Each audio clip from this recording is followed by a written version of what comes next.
Magandang hapon po sa inyong lahat mga kababayan. Gusto ko lang pong ibalita sa inyo na kaninang umaga ay hinatulan ng Regional Trial Court Branch 141 ng Makati City ang mga pulis na nasangkot sa pagbrutal na pagpatay kay Richard Santillan at nung kanilang asset na si Jessamine Casing.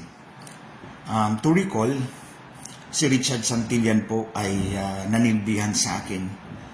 Unang nanilbihan sa akin nung ako'y congressman, on my first day of office as congressman. At tumagal po si Richard ng 11 and a half years hanggang pinatay po siya, dinukot po siya sa aking sasakyan, tinorture at pinagpapatay na mga pulis na ito noong December 9, 2018. Humingi po ako ng tulong kay Pangulong Duterte at pinimbestiga po niya ito sa NBI. So ang NBI nag-imbestiga ng 5 buwan and sila ang nag-file originally ng kaso.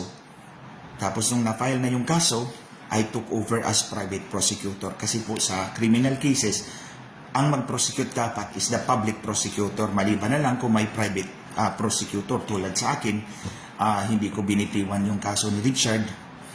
Nandun talaga ako sa korte, everyday na may hearing kami. So, ako at ang public prosecutor, kami yung magkaakibat doon sa prosecution ng mga akusado.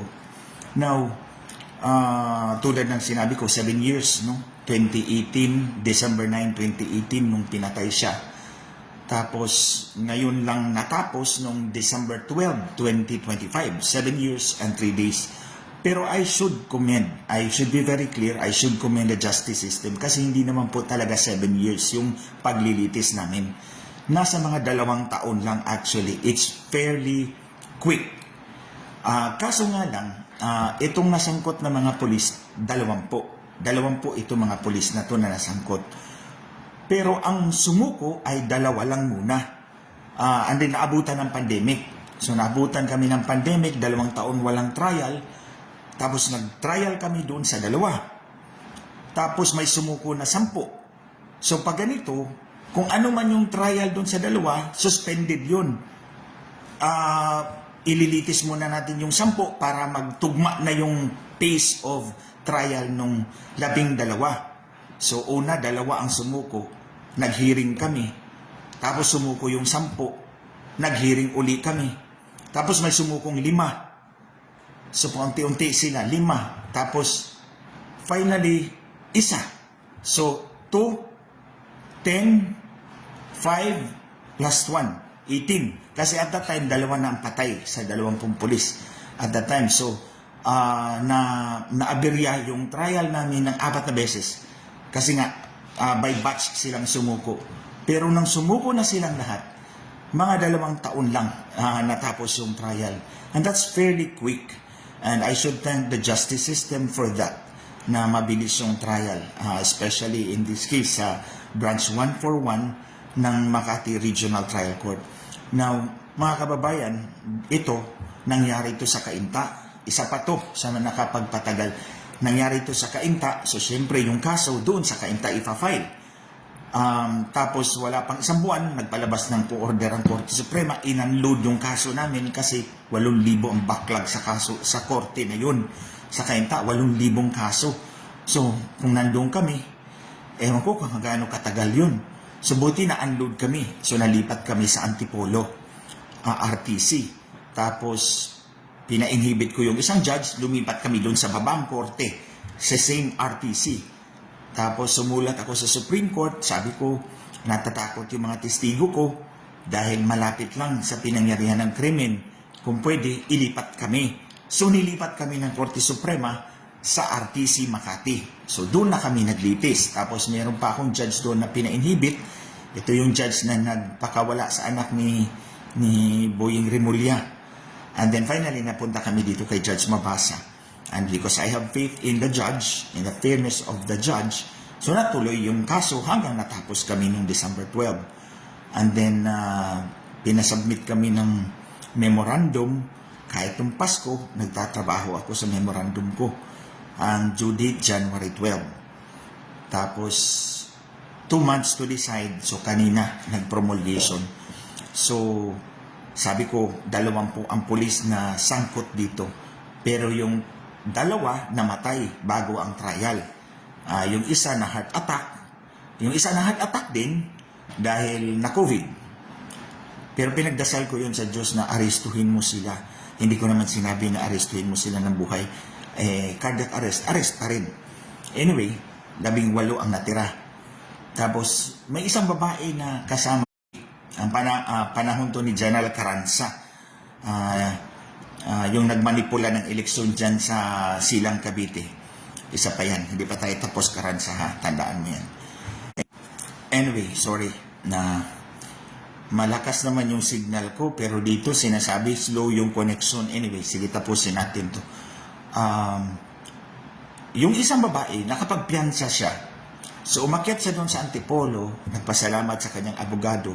Pagbaba niya, nabunggo siya ng jeepney at dead on the spot. So kaya 3 na ang namatay. So 17 na lang ang natira. So sa 17, yung siyam, pinakawalan ni judge kasi kulang yung ebidensya laban sa kanila. So hindi ko na yun hindi ko na yun ginulo. Kasi kulang nga yung ebidensya laban sa kanila. Okay, itong 8, matibay ang ebidensya sa kanila. Kaya, nung nag-apply sila ng bail, dininay ni judge. Nung nag-file sila ng demurrer to evidence, ibig sabihin walang ebidensya laban sa kanila, dininay din ni judge. So, kaya malaki na talaga ang pag-asa ko na ma-convicted. So, kaninang umaga, they were sentenced to reclusion perpetua. Yung reclusion perpetua, mga kababayan, ang duration doon is 20 years and 1 day to 40 years. 2 reclusion perpetua yun kasi okay, maliban sa pinatay nila si Richard Santillan, pinatay din nila yung kanilang asset na ginamit nila sa operation na yon. In fact, may isa kong testigo, sinabi niya, attorney, mayroong dala-dala si Jessamine na yung bag na nasa, yung sa dito, punong-puno ng laman. Pero nung natapos yung krimen, nawala ang bag. So, ang tingin ko, binayad yun sa kanya. Pero, binawi din nila yung binayad nila pagkatapos nilang binaril. Alam mo kung saan nila binaril yung babae? Si Richard Santillan, binaril nila dito sa dito, tumama. Tumagos sa heart, tumagos sa liver. Eh, syempre, dead on the spot. Hindi ko alam kung bakit ganito to. Maganda yung connection ko palagi rito sa bahay. But, anyway, sige. Hindi na muna ako magtatagal. Tapusin ko lang muna tong explanation ko sa inyo. So they are found guilty beyond reasonable doubt. Pinapabayad sila ng 225,000 in damages bawat isang biktima. Si Richard 225,000, si Jessamine Casing naman 225,000. So yun yung update ko sa inyo. Finally, nakamit din natin yung justice after 7 years. Although tulad na ng sinabi ko, hindi naman actually set. So yun lang po muna mga kababayan ang update ko sa inyo. The decision is 110 pages. Babasahin ko pa kayo kasi ngayong hapon ko lang natanggap yung in-email ng korte. So babasahin ko yun and then mag-live ulit ako. I-explain ko yung circumstances lahat. Pero ito lang muna yung update ko sa inyo. Sa mga nagsubaybay po sa kasong ito, thank you very much for your prayers. Thank you sa NBI, si Attorney Laika Digamo, si Attorney Ross Calob. Ito yung dalawang agents na nakatutok talaga sa kaso ito. Although I thank everyone in the NBI Death Investigation Division kasi ito yung point agency, point unit ng NBI na nag-imbestiga. At maganda talaga yung pagka-imbestiga nila. Although yung sa Siam, kulang nga talaga yung ebidensya sa kanila. So ulitin ko, itong kaso na to, $3 million ang binayad ni Smartmatic para takutin ako, para tumigil ako sa pagkikipaglaban sa kanila, para labanan yung mga mandaraya sa ating halalan. Hindi nyo man alam yun mga kababayan, somebody is fighting for you. For the last 15 years, from 2010 to 2025, until today, I'm still fighting.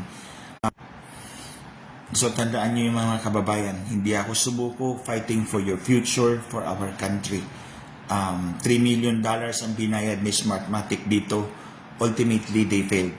Yung leader ng Smartmatic, kinakasuhan ngayon ng Department of Justice sa Amerika. He is facing more than 20 years in jail time. kapag they are found guilty. So, yung isa pang point person dito sa krimen na to, chairman dati ng Commission on Elections, Didbol na. 2 years after pinatay si Richard. Ewan ko nito. Anyways, mga kababayan, maraming salamat po sa inyong pagsubaybay sa kasong ito, pagsuporta po sa akin. It means a lot to me. I keep fighting for our future, for our country, lalong-lalo na yung malinis na eleksyon. Babalik na lang po ako, explain ko po yung 110-page decision ni Judge para maintindihan po ninyo ang lahat ng ito. At any rate, today, we achieve justice, even for one of our brethren lang. But it means a lot. I'll keep fighting for our country. Kayong mga kalaban namin, kalaban ng taong bayan, manigas kayo. Wala kayong magawa.